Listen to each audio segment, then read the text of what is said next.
Welcome back, gang. It's Deltia from Deltiasgaming.com, here with the complete beginner's guide for the new game in early access, Lost Skies. Look, by the end of this video, you're going to know how to build a ship, survive your first island, and gear up like a pro. This video is sponsored by Humble Games, so please do me a big favor and wish list this game, Lost Skies, on Steam. And if you want to get it, use my code and the link in the description. I'll pin it at the top of the comments, and it will be in the description. Wish list purchase does mean a lot. So let's get started with an overview of how this survival game works and unique twist at shipbuilding and exploration. So in a nutshell, Lost Skies is a survival game with the unique take on exploration, crafting, and movement. The general method is this: survive, explore, craft, fly, and repeat. Like other survival games, you're going to start out with next to nothing, then quickly develop tools, technology, base, and so forth to expand your character's exploration capacity and combat potential. You're not going to have to babysit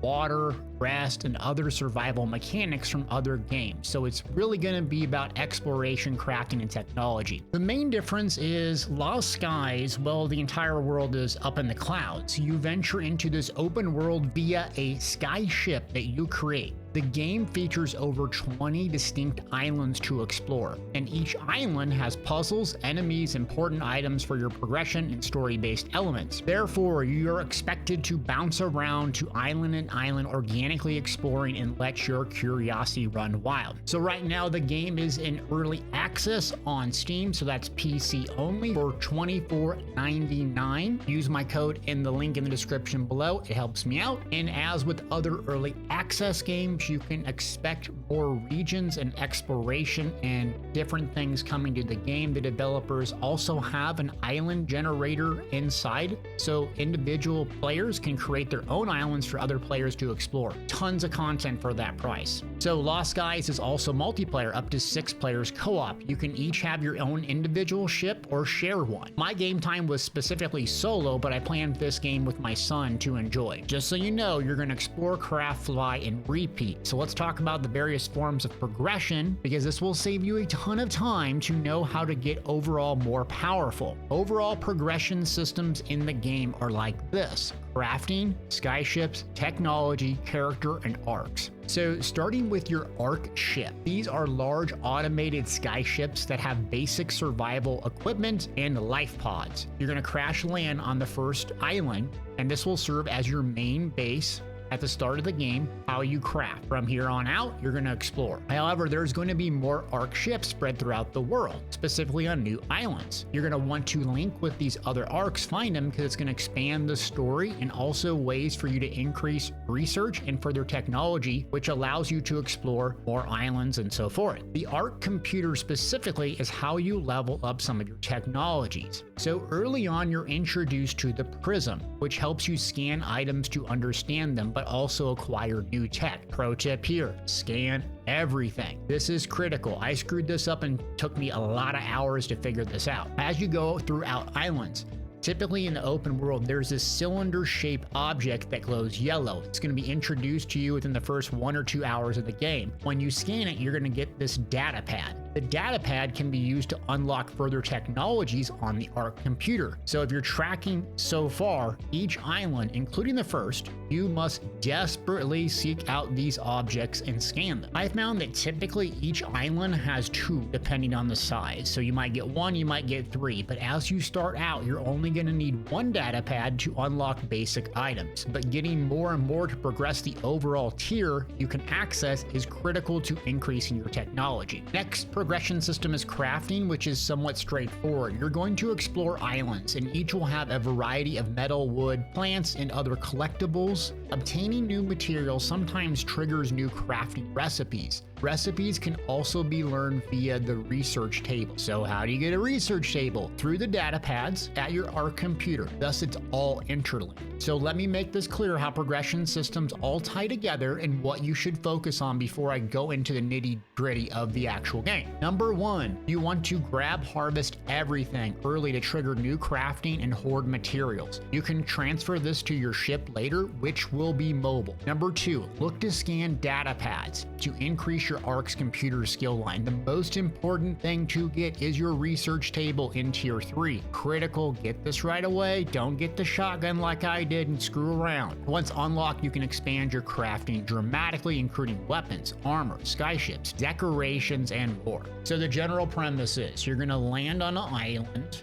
You're going to look for these data pads to scan. You're going to go back to the Ark. Hypothetically, you'll find a new one on a new island and then upgrade your technology. This is how you kind of get overall more powerful, because you're going to have to craft things in order to take on tough enemies on islands and in the air. Speaking of in the air, that's your last progression system. It's your Skyship, which the game centers on most of the content. Early on, you're really not going to understand that, but you're going to spend the early game working towards crafting a Skyship of your own, which allows you to travel from island to island. Early on, your ship's going to suck, but you're going to be able to progress its speed, durability, size, and weapons, and oh boy, yes, weapons. So why do I mention this up front? Because the purpose of the early access part of the game is to advance your technology far enough where you can challenge a Herald, a massive ship, in a David versus Goliath type of battle. So the Herald is who you're going to want to fight and destroy. This is what you're working to and progressing. You're starting off on an island, going out and exploring, getting a starship, and then building that sucker up so you can take this on and destroy it.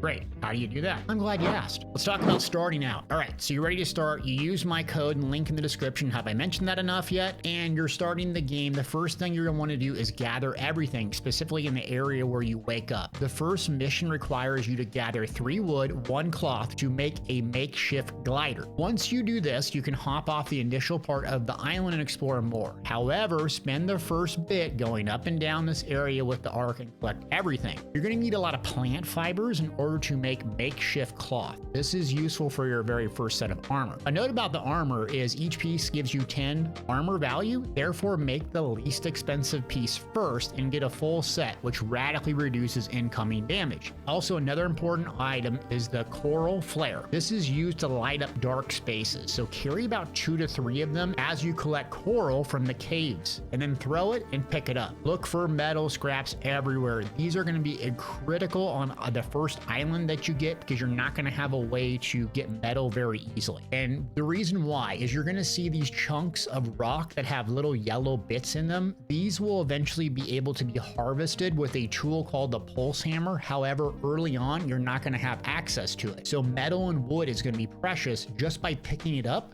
not actually harvesting it with the tool like other survival games. Wood can be farmed by chopping down trees. Again, you're going to get a tool called the energy saw, just not right away at the beginning. So loot everything, twigs, anything on the ground. Wood and metal is critical. So you got that done. You crafted your glider. You should have one, hopefully a full set of gear. Next step is to get a grapple. So it's going to introduce you to the grapple very early, and it's way different than other games. In fact, I think it's probably the most fluid, best, most interesting movement of any grapple mechanic I have used, and it has a lot of other functions just beside shooting against a wall and rippling and going up to it. Let me explain. So you get the grapple, you can aim it, and then an icon's going to appear that lets you know you can shoot and hook up to something. You shoot the grapple, it'll attach, and you have a couple of different actions. The actions are related to your overall stamina. Therefore, make sure to use consumables that increases stamina generation. Eventually, when you get a powerful food, you can have so much stamina coming in that you can jump or grapple over and over without it going down. So stamina, if you don't know, is in the bottom center of your user interface with a lightning-ish energy symbol. The 2 basic ways to pull yourself with a grappling hook is to hook shot, which is F, and then reel in shift. So yanking the hook shot will rapidly pull you, but also rapidly drain your stamina. Reeling in slowly is a slow process, a little bit more safe and reliable. So I usually use the grapple hook shot and just zip to another wall and then climb and scale the wall. Additionally, you can reel out. Now this is going to be important for questing. So you're going to encounter puzzles that require you to shoot a grapple at an object, then reel out and attach them to totems or poles. The puzzles will get harder over time. So read the data pad by the puzzle puzzles and or look around for symbols, there should be some type of clue as to which order of the totems you're supposed to go in. So don't get frustrated. This usually gives you a lot of research material or cool things in the chest. Now, the grapple can also be disconnected anytime, so oftentimes you're going to grapple to the wall and scale it, then grapple again. Now, a note about scaling or climbing walls, what's interesting is you can regen stamina during wall climbing. Therefore, do not freak out when you're low on energy. It'll come back. Even when you tap out of energy, you will still stay connected to your grapple. You just have to wait a bit. Thus, you're going to have a ton of flexibility in travel. So you're going to jump off a cliff, use your glider. Once that icon lights up, you're going to grapple to it. You're going to hook shot, which zips you up forward to it. Then you're going to climb the wall, regen stamina, rinse and repeat, and you can travel massive distance on these islands pretty quickly, but it's a bit to get hang of. The grapple can also be upgraded later on, so it does have progression built in. So a critical thing about the grapple that I screwed up and wasted a lot of time on is you can shoot it and hit animals. Specifically a couple early on. There's a mantis that's like this flying mantis looking fish thing, but it's flying, not swimming. Anyways, you can grapple to it and actually hook shot, so you can go up to it, shoot it and kill it, and it'll fall down to the ground. I did this initially and I didn't even have the cutting saw. Well, when you take the cutting saw to it, you shred up the body and you can get these really awesome parts that you're going to need for later on progression. So don't just use the grapple for zip lining to the next wall to go climb something. You can use it on animals. You're going to encounter drones. You can grab them, yank them down as well. And then there's going to be some other little shrimp looking things that are going to be really important to grapple to, which will just kill them instantly, drop this Atlas material.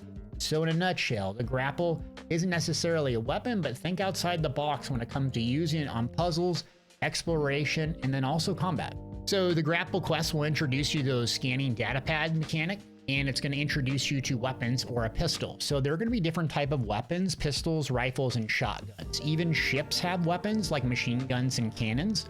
So pistols are useful for slow rate of fire but high damage. In fact, I use the pistol most of the time I was playing the game because it just has a lot of high burst. The initial combat in the game is mainly fighting guard towers that shoot a green laser at you, then after 2 seconds it shoots a damage bolt. So you can dodge this or simply just duck behind something, take time to reload. Once the green beam hits you, go back, hide, rinse and repeat, reload. Pretty easy to kill these things. But you will encounter things later on not so easy. And weapons have also a max range for optimal damage, so select different weapons and experiment, but I like the pistol and shotgun. Also, something to note is weapons have different ammo types, so light, medium, heavy, machine gun, and cannons. Light ammo you're going to be using for your pistol in a lot of the early game things until you get better versions of weapons, which comes from research, which you get from treasure chests doing puzzles basically. So if you're not using a powerful enough weapon, you're going to get a skull symbol which will appear over enemies' heads. You're going to encounter this early on with a drone spawner and wonder, how the heck do I kill this thing? Level up your weapons through crafting, then you can come back and just one shot it with the shotgun later on. But avoid this early on. I spent way too much time trying to figure out how to kill it. So to upgrade your weapons, you're going to need these schematics and upgrade parts that again come from chests that you typically get from puzzles. So just organically explore, and this will happen naturally. So you experiment with different weapons, but again, I found the shotgun and the pistol to be the best. Now, touching on your inventory real quick, you're going to notice 3 sections in your inventory. You're going to have the backpack, the stash, and then the belt. You'll notice something here, items stored in the belt will not be dropped on death. So backpack is your normal spot that if you die, you will lose a lot of this material, almost all of it. So no bueno. But if you put it on your belt, specifically your energy saw, your most powerful weapon, and your materials like ammo, bandages for healing, and like stuff you just cannot lose while you're out crafting, this is your best bet, because you're just going to die randomly by falling down off your ship or something stupid, and you're going to lose all that important gear. So realize backpack, you can lose it. Belt, you're going to keep it. Stash is like quest items. So I keep those tools, a 1 weapon, ammo, bandages, and then I also have some consumables for cooked food that I can increase my stamina or health and or healing. Again, the stash isn't something for storage. So for storage, you're gonna have to do this through crafting after you advance a little bit. Don't store a bunch of crap on the ground just yet, because your ship will be the mobile base. So you're eventually gonna wanna store that with a ton of stuff. Right now you got a weapon, take time to look around for materials like consumable mushrooms and berries. The berries early on give give you some low-level health regen and can be cooked for better results. Bandages made with makeshift cloths are your healing over time mechanic. You're not going to be sleeping and restoring health, so always carry these things on you. Berries and bandages get your health back. You can also stack 3 consumables at a time. Typically I do 1 health, 2 stamina, and later game ones are much more powerful. So look at the bottom of your UI for consumable buffs and durations, 3 at a time. Run them because you always have these mushrooms and berries on you. Okay, after the initial setup, you'll use your prism scanning on a data bank, which unlocks a point to spend on your Ark computer. You will need 2 data banks in order to build a shipyard, which unlocks shipbuilding in the main progression system. A reminder if you're stuck here is shoot the little stupid shrimp things in the air with your grapple to collect Atlas dust. Before you can build a shipyard, however, you're going to be introduced to those 2 tools for mass producing wood and metal, the pulse hammer and the energy saw. At this stage, you're going to need a lot of materials. If you get confused on where to go or what to do to get the material, mouse over. It will say obtain from ruins, obtain for drones and turrets, and so on. 2 specifically are going to be power cores and the Sephiroth nano energy. So it's going to say drones and machines. So early on, you're going to encounter this endless drone spawn. You're going to kill these drones and wonder, why am I not getting anything? Move to a higher place or somewhere you haven't explored, which the drones are just flying around organically, and shoot these down. Use the grapple trick if you struggle with them early on, and you should get the materials you need. So don't just stand there killing 100 like I did, wondering why I'm not getting them. So you're gonna make the 2 items that work for gathering materials. So it works a little bit different than other games. So the pulse hammer is used for stone and mining. The difference is you can hold the firing trigger down and it uncovers the rock, which is gonna be gray color, and the yellow is what you want to hit with your pulse. If you hit a part that is the darker color, you're gonna get a triangle UI pop-up, so don't do that. You can spawn these enemies that shoot poison. They're a pain to deal with at first. So what I do when I'm mining is I just hold the trigger down and I start top to bottom. I uncover one section, then shoot the gold parts, and then move down to the bottom, rinse and repeat. You'll need to smelt the ore to turn it into ingots. Now remember that any type of ingot counts as metal. So obviously you want to use the non-rare metals like scraps for things that are universal, saving your precious metals for higher tech. The woodcutting machine is the energy saw and has a couple of unique qualities. One, it can cut into animals up into useful parts, as I mentioned previously.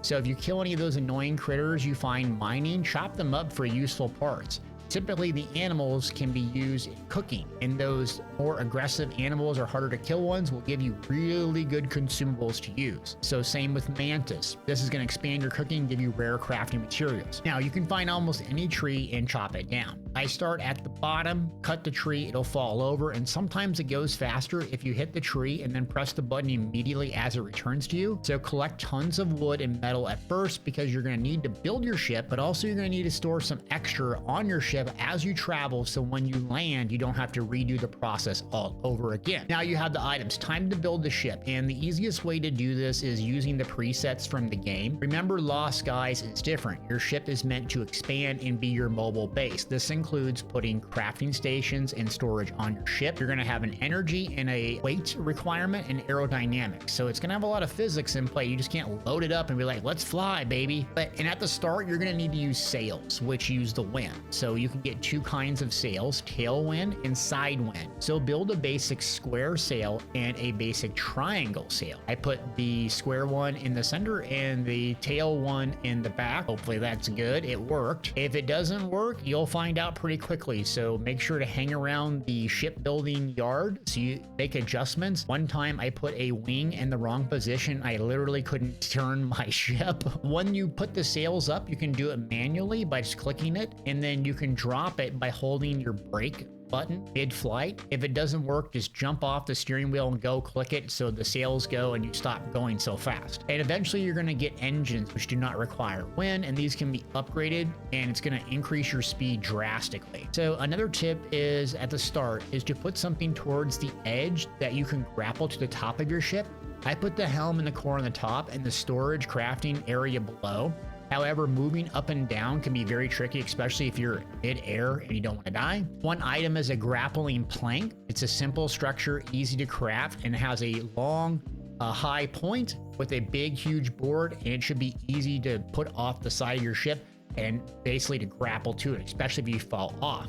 The other important thing to consider is you cannot edit your ship outside of the shipyard. Therefore, you're going to have to store a ton of wood and metal in your storage on your ship before you set out to another island. After I got my ship, what I did is I transferred my storage chest onto my ship, loaded up with important items, and prepared for the next island. That way, when you get to the island, you can build another shipyard right away or whenever it suits you. So now you're skyborn and ready to travel to the next area and progress. There is no map that I'm aware of, so you just have to navigate the good old-fashioned way. And from the starter island, look to the south for places to go. There should be two relatively close islands. One is a bit smaller. This is the one you want to look for. It should be southwest-ish. Enemies are around level 2. So the other one, enemies around level 4 and 5. And this is a great island, but typically your third location. So even further along the game, I went out west looking for advanced enemies, and they were really advanced. So let's assume you get your first new island. What should you do? First, approach slowly. There are anti-aircraft batteries that can shoot down your ship. Remember, the end game is ships and ship-to-ship combat. What I suggest is working towards finding the Ark on an island, and once you find that area, I build my shipyard by it. Reason being is I can have my crafting stations via the Ark, and my ship I can edit all in the same location, so I can bounce back and forth in case I need to upgrade a data pad in my skill line. I have my Ark right there. In case I need to edit my ship's right there. And once you start finding tech, use the data banks to get the research station. Once that's obtained, start adding crafting stations to your ship.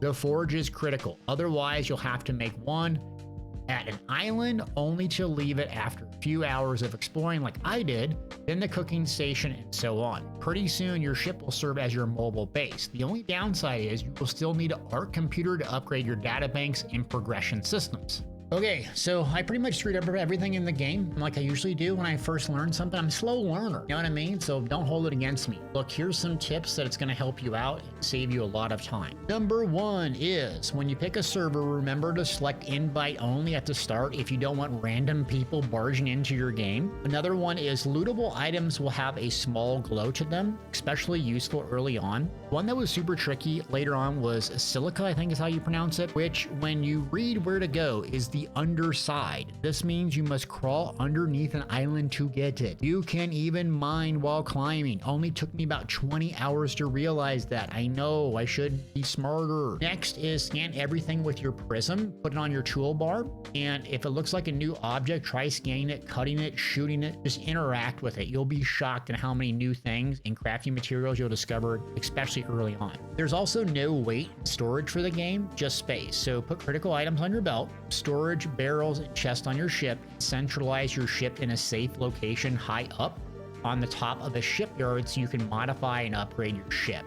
The little green robot will be a guide to you, so whenever you see it, follow it. It's going to lead you to chests, data banks, and so on. Very useful. The game features a day and night cycle as well as weather, so expect clouds to sporadically appear and change. Therefore, make sure you're headed in the right direction during the day before the clouds appear. Also, what I typically do is go back to my ship and do my crafting and organizing during the dark because it is very dark. When flying your ship, hit the Alt key to do free look. You can also get out and craft and so on while you're flying. Expect a lot of downtime in between the items, which is good time to change out your storage, clean up your room, but do not fall off the edge like I have done before. And if you do, you can just grapple back up. That's why the grappling plank is so useful if you screw it up and just jump off the wrong thing. Another tip here is enemies don't scale to you, meaning if you get too far away, like later game islands, which I did, you're going to see a skull on the enemy's head and you're just not going to be able to kill them. So you're going to need to upgrade your tech, weapons, and gear, so on. Another thing is if you don't have anything important in your pack, you can kind of cheese it and respawn at the Ark or the ship for quick travel. I know it's cheesy, but it does work. Well, again, that's a video. Lost Skies. Love it. Thank you, Humble Games, for sponsoring this. If you're still watching, please use my code to wishlist or purchase the game. If you like survival games, I really think you'll like this. It's very unique and different. I enjoyed all the elements, especially the exploration. I can't wait to build a humongous ship and take down the Herald with some epic cannon battles. Got something out of this video? Hit that thumbs up, and thanks for watching.